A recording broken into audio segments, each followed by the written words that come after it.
just to start us off. Okay. What the fuck is this piece of technology? It's like a 2010 tablet. Yeah, my ex-boyfriend had one of those when they first came out. Boy, did he think he was nifty. It used to be tight. Now it doesn't load. Like, I have my Hotmail hooked up to it, but it just doesn't. You have a Hotmail account? Because it doesn't work with Gmail anymore. It's too old for Gmail. That is so... I didn't even know you could still have a Hotmail Oh, hell account. yeah. I use it for all my porn-related needs. Yeah. Anyways, no reservations. We have a wonderful coffee shop where I live with limited seating. When I go in, I get in line to place my order before claiming a seat. But others take seats before ordering by placing their book bags on chairs. I do that. Sometimes they take the chair that I intended to occupy. This seems sleazy to me. You? Good question. Thanks for writing in. That wasn't a write-in. Dumbass. Just go with it. Just go with it. Side note, we didn't get any emails, did we? I don't have access to that fucking email. No? No emails. Shaking her head no. Okay, that's fine. I don't care. Shaking her head. I don't care at all. When do you do this? Do you just... It's stressful. Like, you walk in somewhere planning on sitting. Yep. And then all of a sudden... Because then they're like, do you want it for here or to go? You're like, whoa, fuck. Like, if I get it for here, then there's no seat. Then, god damn it. Yeah. Well, it's like, also, whenever I am, like, looking for a table, I always assume that I'm going to get the table, right? I'm never like, oh, I can, like, either or. Like, I'll take it to go, and if I can't. Like, you walk in, and you can see if there's no spots, right? And you go, oh, god damn it. So then you're like, the worst is at the food court in the Eaton Center. A handful of times when I was in university, you go there, and it's just like... That is hell on earth. Hawks. Everyone's all around, like, looking around for the next person. Are you done your meal? Are you done your meal? Are you done? Are you there's, like, halfway through, like, a chicken nugget or something. It's like, are you done? I'll wait here. Let you give me a wave when you're done, and I'll go take your spot. Are you going to finish that? I went to Getwell the other night, and same thing happened, where it's like, we go inside, and there's no seats. Getwell? You went to Getwell? Bro, I set the fucking high score on Dig Dug there, man. Look for Oh, gore. wait. I was thinking, what was that bar we like? Sorry. Bar we like? Farside? Bars. It's the bar I like. No, not Farside. The one next to Paramount on Spadina. Ugh, wide open. That's it. They all sound the same to me. Getwell, wide open. Whatever. Keep going. Those are all Jordan Peele horror movies. Wide Open and Get Well, right? I think that's what it is. He won an Oscar for both of them. So what do we think? Do we think it's sleazy? Well, here's my. No, I think it's an unwritten rule. It's like going to the movies and putting jackets down on the seats. Of course, but like a movie's all seats, right? True. Here's my take on it. I think you're totally allowed to. I think he needs to be more aggressive. Well, here's the thing. I think you can totally put your bags and stuff on chairs, but that doesn't stop someone from taking your bags and just fucking hucking stuff somewhere and sitting down their spot. Because you can also... Here's the thing. No one would do that. Well, no, you just move their stuff. Sorry. I was sitting there. Were you? Or was your bag sitting there? Like... No. I will sit here and not order anything just to spite you for putting your bag there, you know? But you can't do that. That's loitering.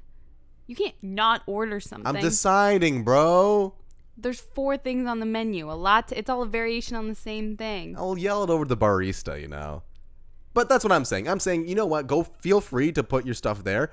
I think he needs to start doing that. Clearly, it's like a thing that people do at that coffee shop. It's a concrete zoo. And if you're not the alpha, you're the fucking beta. You know what I'm saying? Yeah. Thank you. Fuck or get fucked. Fuck or get off the... What's the phrase? Dick. Yeah. Well, sleazy may be taking things a bit far, but I get your annoyance. In an ideal world, we would all follow the same rules. That sounds like a horrible world to live in. Yeah. The word sleazy is funny. Have you ever... Do you recall anything sleazy that you've witnessed recently? Sleazy. Yeah. Sleazy. I haven't been to like any like clubs or anything recently. That's usually where you see like the real sleaze stuff. Yeah, that's true. At like 2 a.m. on like, I don't know, Bank I had a Street. sleazy thing happen to me. What? I had an Uber driver who told me, okay, in Cape Town, they think that they're the only place in the world with Uber. It's a very funny phenomenon. They don't know that other places in the world have it. And this Uber driver took me to this place, and he didn't quite drop me off at the spot. He dropped me a few meters away. How many meters? Let's say 65 meters away. Okay, that's a decent amount. Yeah, it was pretty far. And so basically, I wanted to go to this mall, and instead of dropping me at the mall, he dropped me at the edge of the parking lot. Yeah. And then I got out, and he started yelling at me. And I was like, what? He was like, you chose the cash option on Uber. And I was like, there's a cash option? No, Gorian. He was like, yeah, you owe me this much money like in cash because you chose the cash option. I was like, I didn't. So then I went to the mall. I just had to do like one really quick thing. Wait. So you just walked away? No, I gave it to him in cash because I was like, whatever. I'm not going to get in a fight with this man in the middle of Cape Town. It's true. Then I was really quick to at the mall running the errand I needed to run. So I got another Uber, and it was a guy, different name, and he came up as the same guy, and he used multiple accounts. Oh, really? And then he dropped me off at my house, and I was like, did I select the cash option that time? And then I called him his second name, and he was like, oh no, ma'am, no, you didn't. I was like, yeah, I didn't think so. Thanks, buddy. That was kind of sleazy, but I thought, yeah, that is pretty sleazy. Asking for like extra fare and stuff. I remember I had a couple cab rides where like they show up to the location and they're like, oh, we don't take debit or credit. The machine's down. So they'll be like, oh, we'll drive you to an ATM. And you just get out and walk away, you know? You walked away? We did that when we were living on College Street. It was like 4 of us. And we were like, no, we're not going to. That's how you get shivved. Shivved? By a taxi driver? Fuck yeah. Taxi drivers are scary. Taxi drivers are only scary when they're behind the wheel, dude. They'll murder. As soon as they get outside, it's like, I just listened to this podcast. This woman in Halifax where I used to live, she went missing. No, she didn't go missing. She showed up dead next to her house. And how do you show up dead? They were like, where is she? And they were like, oh shit, she's right there, and she's dead. And the last person to see her alive was a taxi driver. I was reading a court case yesterday about Ashton Kutcher in 2001. What? He went on a date with this woman, and he met her at a party, and they were going to go on a date, and he was the last person to have spoken to her before she got murdered. So he was in court yesterday testifying what happened. That's crazy, because normally the last person to see someone alive is the person who killed the person. Well, here's the thing. They spoke on the phone briefly. He's a celebrity. Yeah. They spoke on the phone briefly. That night. It was like 5 p.m., and then he called her like 6 times since then. And he went to her house, and he came a little bit late, and he thought that's why she was like not answering her calls, because like he was like late by like 2 hours or something like that, or like so he had seen her, left, and then went back. It was just a phone call that day.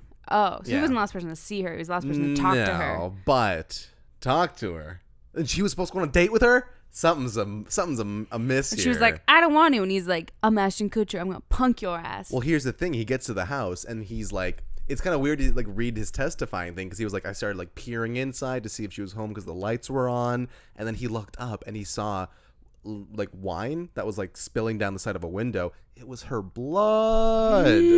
Crazy. That's spooky.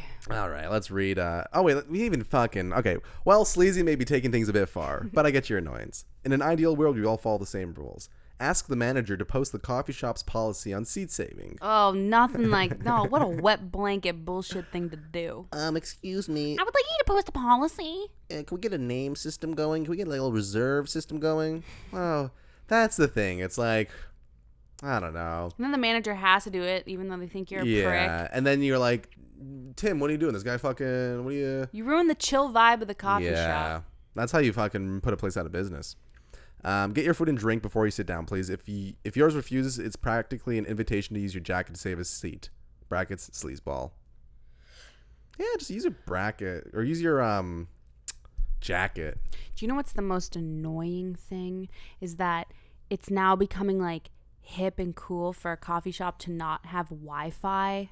Oh, they have those like I hate that. Yeah, they have those like very like in your face signs being like no sign. You like get your coffee, you're like, oh, I'm a latte. Do you have a Wi-Fi password? And they're like, wait. Are you talking about just people not having Wi-Fi in general? Coffee shops. Because I've seen some places where it's like very in your face about it, where it's like Wi-Fi password ? No, it's the barista. Open a book. these like hipster baristas, and like on the wall it's like engage with each other, and you're like, what's your Wi-Fi password? And they look at you and they're like, oh, we don't have Wi-Fi here. You're like, okay. You know that Zach Galifianakis bit where he plays the pretentious illiterate? No. And he's like, I told you, I don't know how to read. It's the same thing. It's like a Mr. Show sketch where he only listens to songs on like a monogram that you have to hand crank, you know?